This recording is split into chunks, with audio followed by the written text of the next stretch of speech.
Good Friday morning. The subject today is greed. We are in Luke chapter 12, starting at verse 13, and we'll go to 21.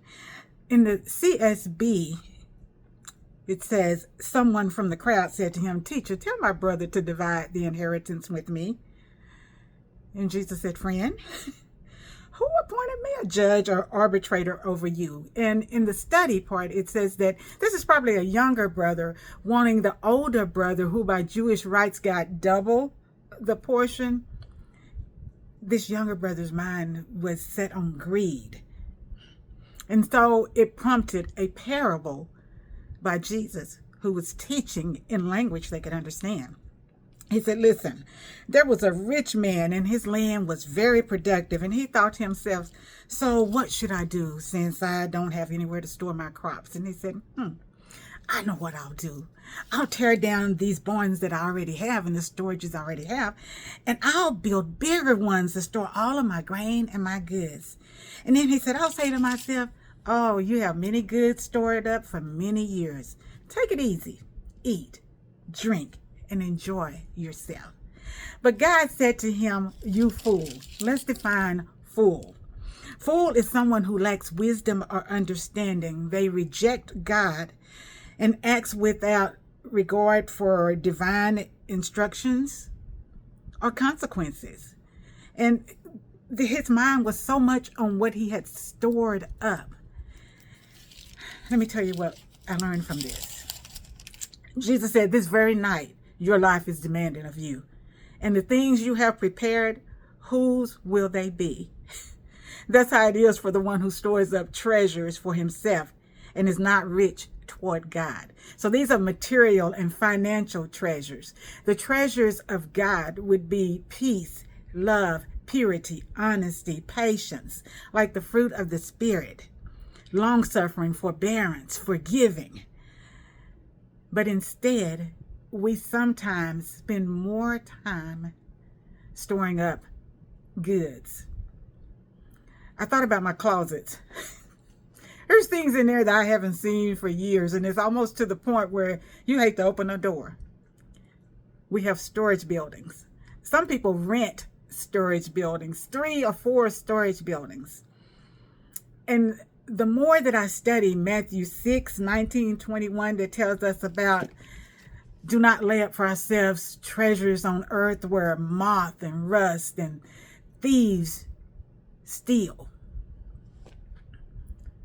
These are temporary items, and they're all belong to the Lord.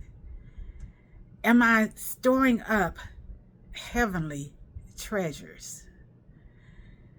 We need to be generous, just as this man, the rich man here in the parable, he didn't want to share. And I thought about, you can only store perishables for so long. Cold items, either freezer items, they get freezer burnt. Why do we continuously buy items at the grocery store and pack them on top of the items that are already there?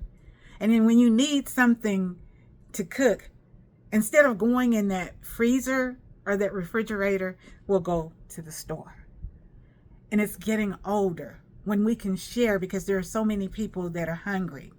What items do I have in my closet that somebody else can use? And it's just sitting in there because I'm either tired and don't want to do it, or I may need that. The Lord is calling our attention to a higher perspective, spiritual perspective. Sharon, you won't always be here.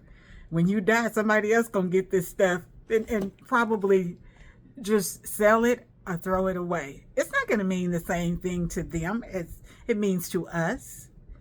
And then we don't even know what some of the things are in there, so obviously the meaning is not great. Luke chapter 12, verses 13-21 shows us when humans get stuck on greed, getting more and more and more, but we're not giving. We want to hold it. And one day we're going to leave this world. And you know what the cliche is? We haven't seen a U-Haul behind a hearse. We don't take this stuff with us. Let's reevaluate. And I want you to know that before I can come on here and teach, the Lord has already convicted and taught me before I can tell somebody else. So Luke 12:13-21 reminded me, Sharon, clean out those closets. See what you can give to someone else. There's not that much in the freezer, but still, I can share. How can you share today and overcome greed? Because do you know that that becomes a form of idolatry? Where our treasure is, there's your heart also. Are we treasuring things, creations, instead of the Creator? I love you. The Lord loves us. He so wants us to love one another. This weekend comes up on Monday, Labor Day.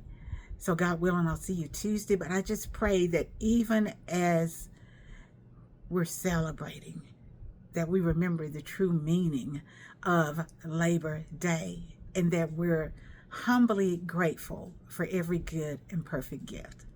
See you later. Bye.